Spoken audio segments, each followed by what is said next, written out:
The real question is for Tory backbenchers. Will they finally grow a spine and remove this person from office? Or is the Tory strategy to go on about standing behind a Prime Minister who the public can't trust with the truth?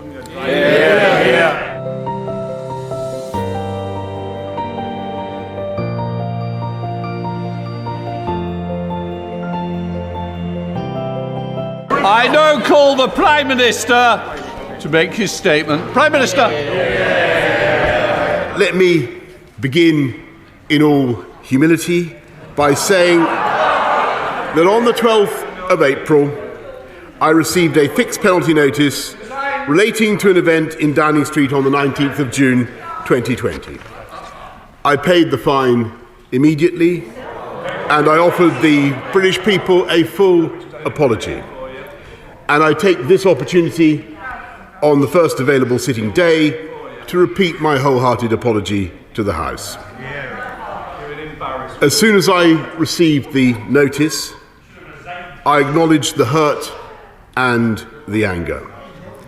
And I said that people had a right to expect better of their Prime Minister.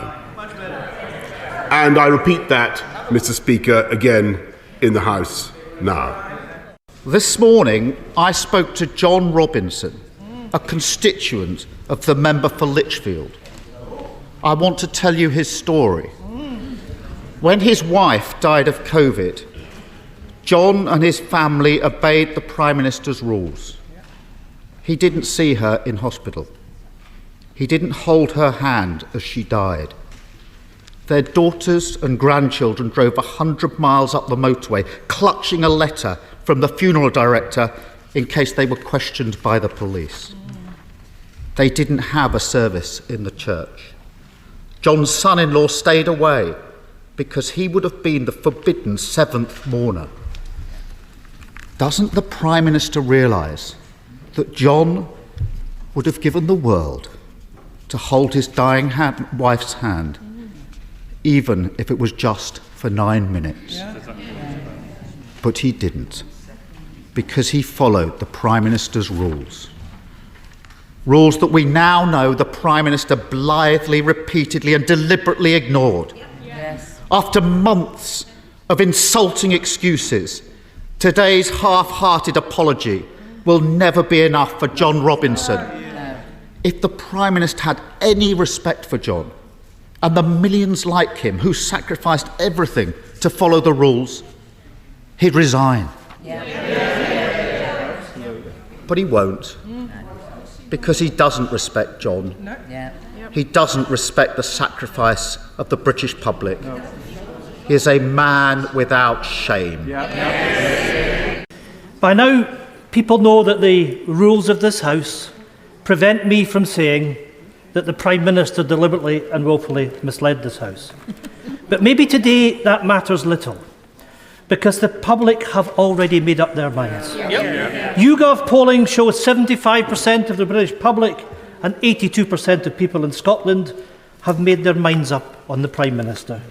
The public knows the difference between the truth and lying. Hear, hear. And they know that the Prime Minister is only apologising for one reason, and one reason only. It's the only reason he ever apologises, because he's been caught. After months of denials, his excuses have finally run out of road, and so must his time in office.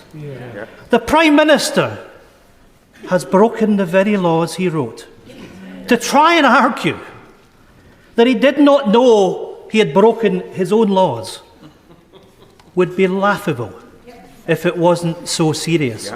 Prime Minister, you can't hide behind advisers. He knows, we know, that the dogs in the street know that the Prime Minister has broken the law.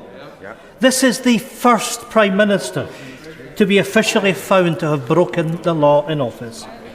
A law-breaking Prime Minister. Just dwell on this. A Prime Minister who has broken the law and remains under investigation over additional law-breaking. Not just a lawbreaker, a serial offender. If he has any decency, any dignity, he would not just apologise, he would resign. Yes. In a time of crisis, the very least the public deserves is a Prime Minister they can trust to tell the truth. And for this Prime Minister, that trust is broken and it can never be fixed. The real question is for Tory backbenchers. Will they finally grow a spine and remove this person from office?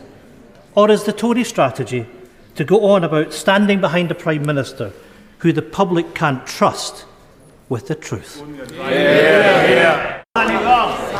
Mark Harper, I lost him. Speaker, I strongly support the government's actions in standing up to Putin's aggression and helping Ukraine defend itself and our values. And it's exactly at times like this that our country needs a Prime Minister who exemplifies those values.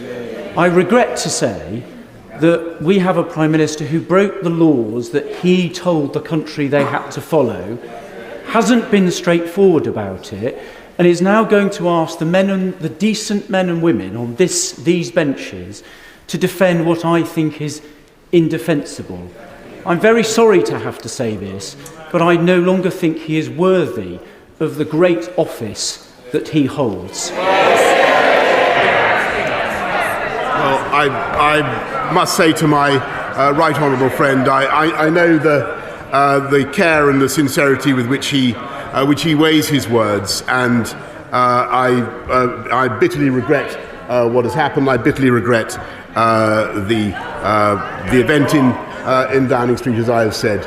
But I do believe that it is the job of this government to get on with the priorities of the British people, and that is what we're going to do.